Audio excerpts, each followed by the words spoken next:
chicas, ¿todo bien? ¿Qué tal están? Chicos, bem-vindos a uma classe mais de espanhol e hoje nós vamos aprender sobre os possessivos em espanhol, tá?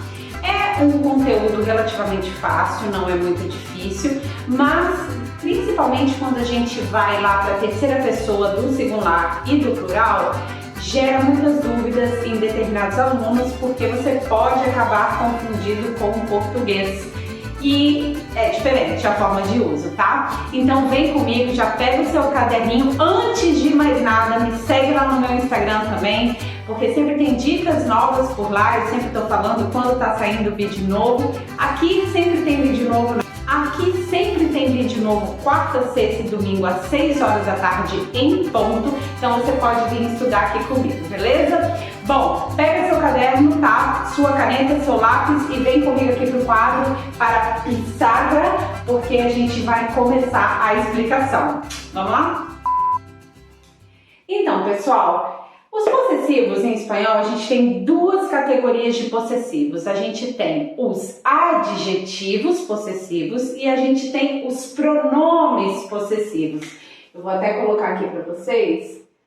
Adjetivos possessivos e los pronombres possessivos, ok?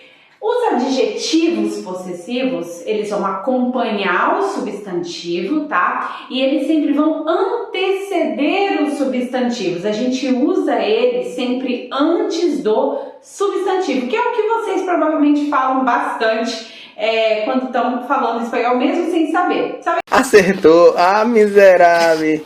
Aquele ditado que fala assim, mi casa es tu casa. Esse é um exemplo de adjetivos possessivos. Mi casa es tu casa, tá? Então você coloca o possessivo antes do substantivo.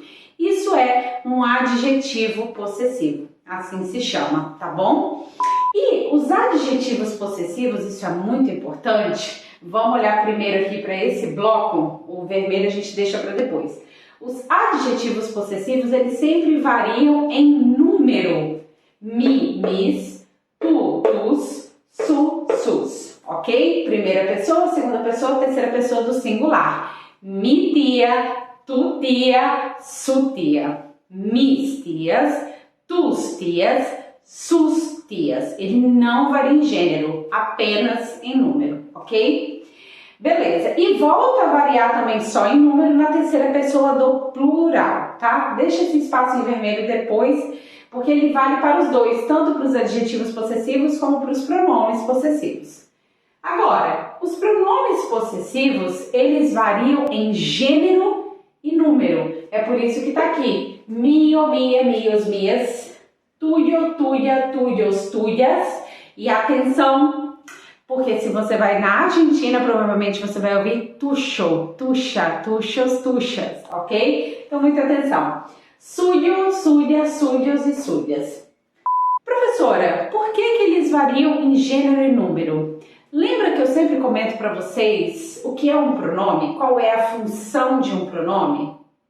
Um pronome serve para substituir um nome. E se ele vai substituir um nome, né, relativo à posse dessa coisa, desse substantivo, então ele precisa variar em gênero e número. Vou dar um exemplo para você. Voltei.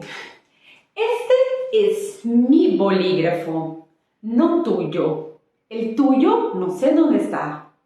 Vejam, este es mi bolígrafo. Usei o adjetivo possessivo antes do substantivo bolígrafo. Este es mi bolígrafo. El tuyo, no sé dónde está. Por que eu usei tuyo para substituir tu bolígrafo, né? Com a função de pronome, para não dizer fulano, este es mi bolígrafo. Tu bolígrafo, não sei onde está. Ok? Para não ter que repetir duas vezes. Essa é a função do pronome possessivo, perdão. Ok? Então, ele sempre serve para substituir um nome ou você pode usar depois do substantivo. Por exemplo, minha amiga se chama Carolina. Uma amiga minha se chama Carolina. Aí você pode colocar também no final, ok?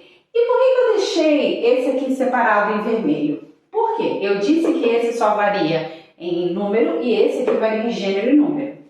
No entanto, sin embargo, todavia, pero, primeira e segunda pessoa do plural é igual para as duas categorias de possessivos, tá? Tanto para os adjetivos possessivos como para os pronomes possessivos. A primeira e segunda pessoa do plural varia sempre em gênero e número e pode ser usada antes ou depois ou até para substituir o substantivo, ok? Então, nuestro amigo está aqui.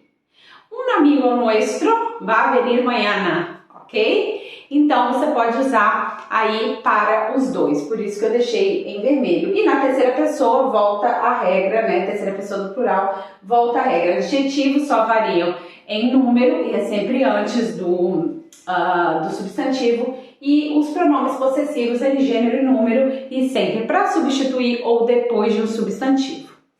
Agora, uma coisa que é muito importante quando a gente está falando de possessivos, queridos, no português a gente tem a contração dele e dela, né? Vamos supor que a gente está falando aqui sobre a sua mãe, e aí você me fala: professora, mi madre acaba de comprar uma casa e é muito linda. Geralmente, se fosse em português, eu diria: ah, sim, e como é que é a casa dela, né? Como que é a casa dela?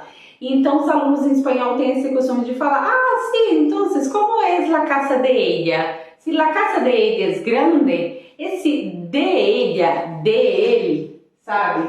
De ella, de ele, fazendo alusão ao dela e o dele, não existe em espanhol. Você tem que usar o possessivo ou o pronome possessivo, o adjetivo de terceira pessoa. Então, profe, mi madre acaba de comprar una casa muy grande, me gustó mucho. Ah, sí, su casa, ¿cómo es? ¿Es muy grande? Su casa, ok? Su casa. Obviamente eu estou usando o su porque eu estou usando antes do substantivo casa. Então, muita atenção, queridos, porque esse é um erro muito comum. Prova de proficiência, na hora que você vai falar, né, numa entrevista de trabalho, alguma coisa desse tipo, fica feio, e a gente está aqui para aprender espanhol de verdade, tá bom? Qualquer dúvida vocês podem deixar aqui nos comentários e a gente se vê então no próximo vídeo. Hasta luego!